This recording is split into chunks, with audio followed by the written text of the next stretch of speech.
Namaskar to all students. Myself Vivian Sakshi Pandey, Assistant Professor at Jyoti Vidyapeeth, Women's University, Department of Food and Biotech, and Faculty of Agriculture and Veterinary Sciences.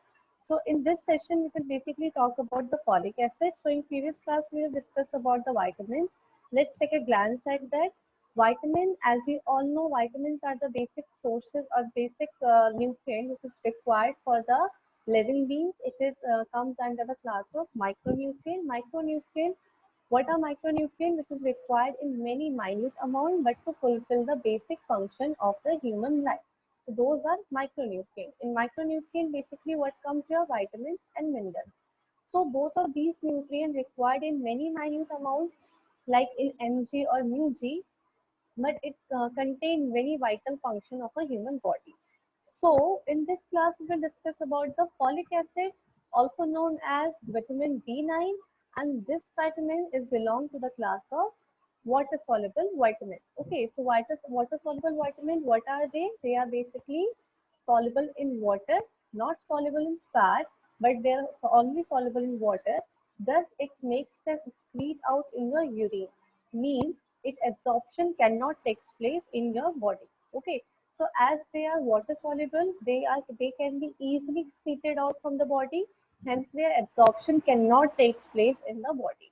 Okay, so folic acid is one of the water soluble vitamins.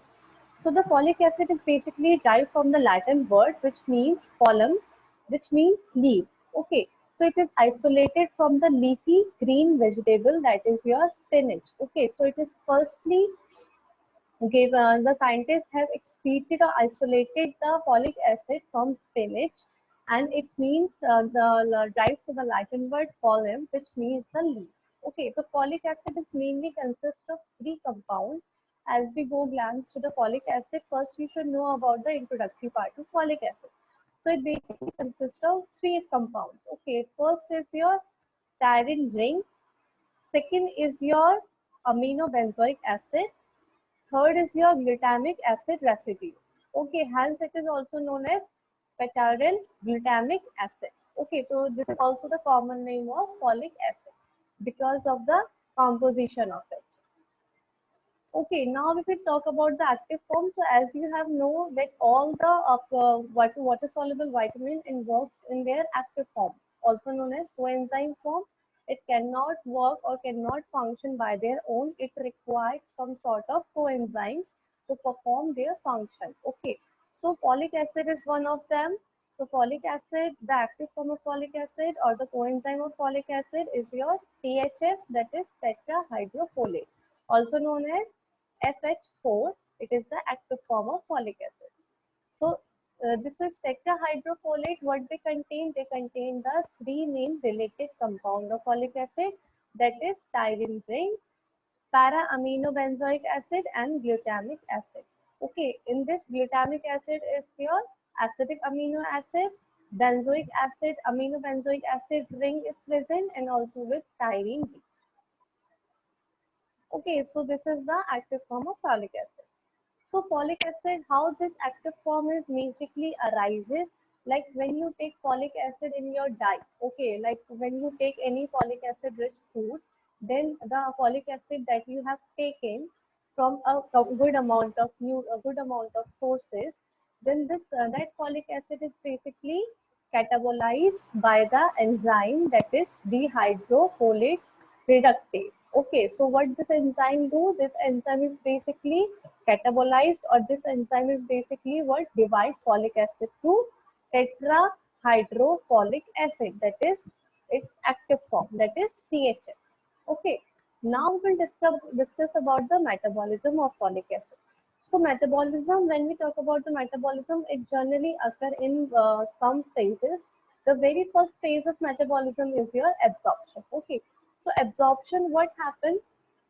Absorption of folic acid is not absorbed by the intestine. It is not absorbed by your intestine.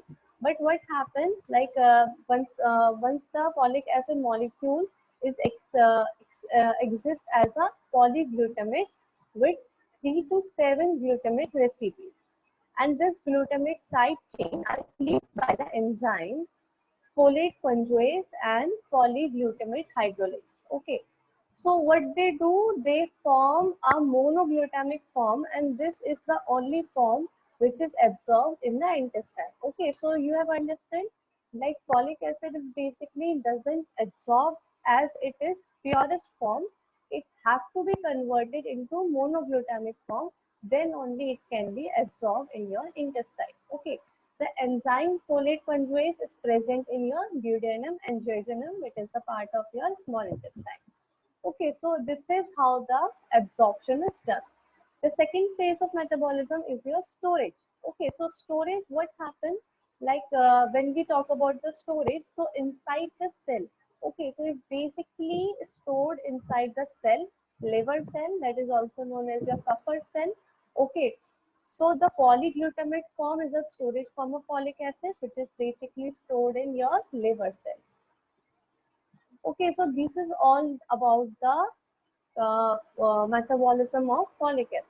Okay, now we will talk about like what are the richest sources of folic acid. So when we talk about the dietary sources, so you may have heard about folic acid is very much enriched in your green leafy vegetable. Okay, such as spinach, cauliflower, kale. Okay, and your bathua. This is all the greatest and richest source of folic acid. And when we talk about the non-vegetarian sources or the animal sources, so it's basically considered as the poor sources of folic acid. Hence, folic acid is widely distributed in your plant source. Okay.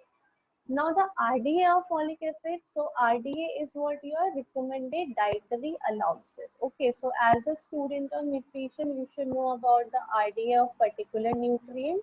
So folic acid is very important nutrient which is required for every and each age group, and RDA is generally what recommend dietary allowances according to the particular age group. Okay, so when we talk about men, adult man, that is your 20 plus of male, it should they should require 100 mg per day of folic acid. Okay, and women, adult women is basically required 100 mg per day of folic acid. And when we talk about pregnancy and lactation, so folic acid is very much essential for the pregnant women. If folic acid is not there in pregnancy, so it can lead to many neurological disorder in fetus. Okay, many sort of your spinal cord disorder. So folic acid is very essential for in pregnancy period. For about 400 mg per day is required for pregnant ladies. For lactation ladies, it is required 100 mg per day. Okay, so this is what your folic acid. Now we will talk about the deficiency which is basically occur by the folic acid. So dietary deficiency, the major causes of dietary deficiency is inadequate intake. When you do not consume enough amount of green leafy vegetable, then it can lead to dietary deficiency. Overcooking of some food, okay, when you overcook food, when you give overheating to the food or you reheat the food, the content of folic acid is basically lost or reduced. Okay, the third cause can be the impaired absorption. Impaired absorption is what? When your intestine is not able to absorb that folic acid in a proper way. Okay, like you have consuming a very good amount of folic acid, for example, but it is not absorbed by your intestine due to some sort of impaired absorption, or you may say any sort of intestinal disorder or diseases.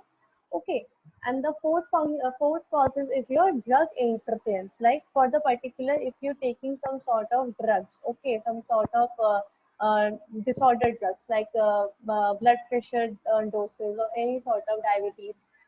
Okay, so in that cases, that drug that is particularly hinder the folic acid absorption.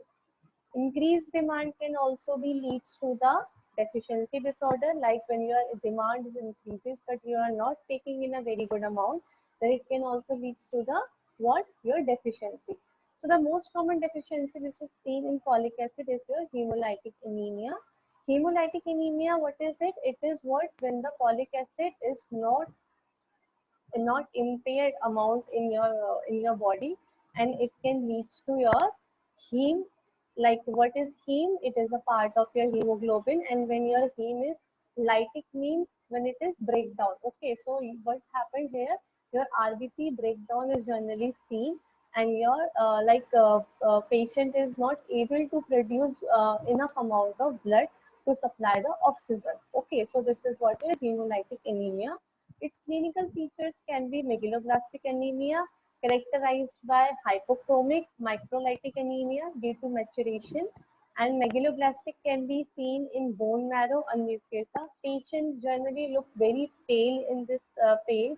The blood is very lost. Okay, so the patient's skin became very white and very pale. Gliotosis is one of the symptoms which is seen in here. What happened in this? The ulceration is basically seen in the mouth area, okay, and the lips became the crack. So this is what happened when we do not take enough amount of what? Folic acid.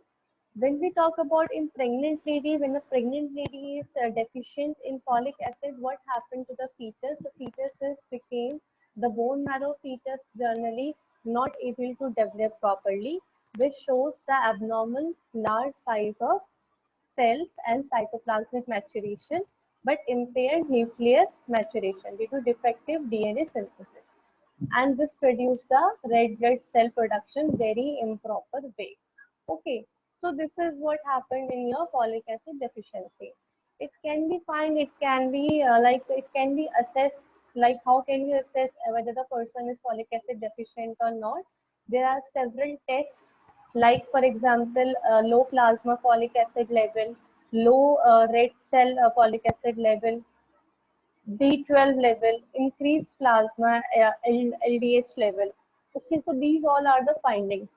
So from low plasma folic acid level, you can basically see when your folic acid level is less than 3 mg per ml, then it leads to low plasma folic acid level, which consider as patient is deficient in what? Folic acid. Okay, and when the red blood cell folic acid level became reduced up to 150 mg per ml, there is also indicates a person is very much deficient in folic acid. Okay, so these are the biochemical findings, and for this we can do some sort of test like PIGLU test. PIGLU test is associated with the folic acid deficiency test. It is also known as for aminoglutamate test, and it is done in from the urine sample. Okay, and this test is for the assessment of neural tube defect also. Neural tube defect is basically what happened when the pregnant lady is not able to not able to satisfy their folic acid requirement. Okay, so folic acid supplement during pregnancy helps to prevent the neural tube defect. It mainly involves brain and spinal cord. Okay, so if any lady or any fetus is suffering from neural tube defect, its spinal cord is, and its brain doesn't properly develop, which can lead to mental retardation and also impair the neural development of the fetus. Okay, so this is all but is associated with your folic acid disorder. Okay, so I hope you are well satisfied with this session. So for your competitive exam, you can learn about the RDA level of folic acid, like the RDA requirement for the folic acid and the types of neural tube defect, which is generally happens for the pregnant lady. Okay, so thank you all for the session.